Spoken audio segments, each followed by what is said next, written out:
Isang mapagpalang araw sa inyong lahat. Ngayon ay pagbubulay-bulayan natin ang pinakamahalagang mensahe ng Biblia. Ang kaligtasan na galing kay Kristo lamang, hindi sa gawa, hindi sa relihiyon, kundi sa biyaya ng Diyos. Sabi ni Apostol Pablo sa Efeso 2:8-10, sapagkat sa biyaya kayo naligtas sa pamamagitan ng pananampalataya, at ito'y hindi sa inyong sarili, ito'y kaloob ng Diyos. Hindi sa gawa upang ang sinuman ay huwag magmapuri, sapagkat tayo'y kanyang ginawa na nilalang kay Kristo Jesus para sa mabubuting gawa. Napakalinaw. Naliligtas tayo dahil sa biyaya sa pamamagitan ng pananampalataya, hindi sa gawa. Ang mabubuting gawa ay bunga ng kaligtasan, hindi dahilan ng kaligtasan.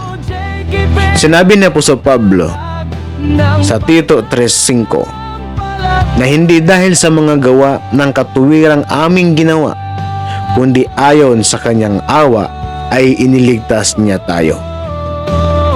Kaya malinaw na ang kaligtasan ay hindi nakabase sa pagiging mabait, sa pagsunod sa ritual, o sa pagsisikap nating maging karapat-dapat. Ang kaligtasan ay regalo, hindi gantimpala. Si Jesus mismo ang nagsabi sa Juan 14:6, ako ang daan, ang katotohanan, at ang buhay. Walang makaparoroon sa Ama, kundi sa pamamagitan ko. Hindi siya isa sa maraming daan, kundi siya ang kaisa-isang daan. At ipinakita ng Diyos ang kanyang pagmamahal sa Juan 3:16, sapagkat gayon lamang ang pag-ibig ng Diyos sa sanlibutan, upang ang sinumang sumampalataya sa Kanya ay magkaroon ng buhay na walang hanggan. Ang kondisyon, pananampalataya, hindi gawa. Dahil sa krus sinabi ni Jesus, naganap na.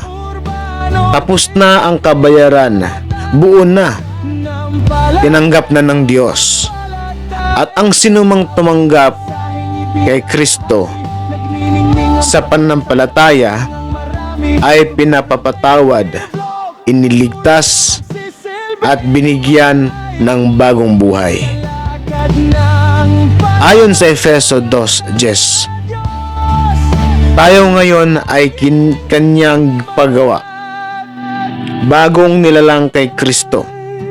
Kaya kapatid, kung pagod ka ng patunayan ang sarili mo, kung sinusubukan mong kumapit sa gawa, huminto ka sa pagtingin sa sarili. Tumingin ka kay Kristo. Sabi ng Gawa 4:12,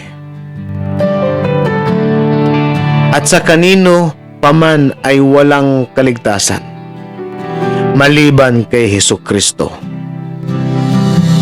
Isa lang ang tagapagligtas, ito ay si Jesus. At isa lang ang daan ng kaligtasan, biyaya sa pamamagitan ng pananampalataya. Kapatid, manampalataya ka sa Ebanghelyo at tanggapin mo si Kristo bilang tanging tagapagligtas. Hayaan mong ang biyaya niya ang magbago ng iyong buhay mula sa loob palabas. Sa gitna ng ingay ng mundong ginagalawan, may tinig na nag-aanyaya sa tunay na kalayaan. Urbano JKP Float, dala ang mensahe ng liwanag. Salita ng Diyos sa bawat puso'y nagigising at naglalagabla.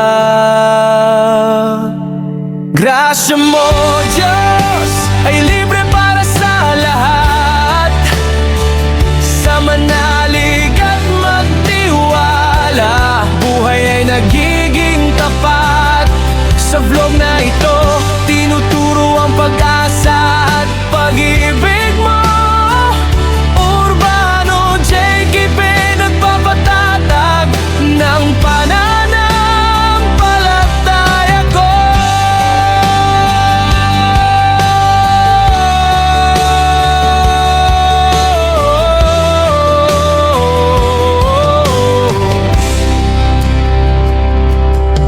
Bawat video ay paalala ng pag-ibig na wagas, kaligtasang walang bayad, biyayang di kumukupas. Sa bawat salitang binibitawan, tinig mo ang nagpapatunay na ang sino mang manalig sa'yo, Diyos, ay di mo pinapabayaan kailanman.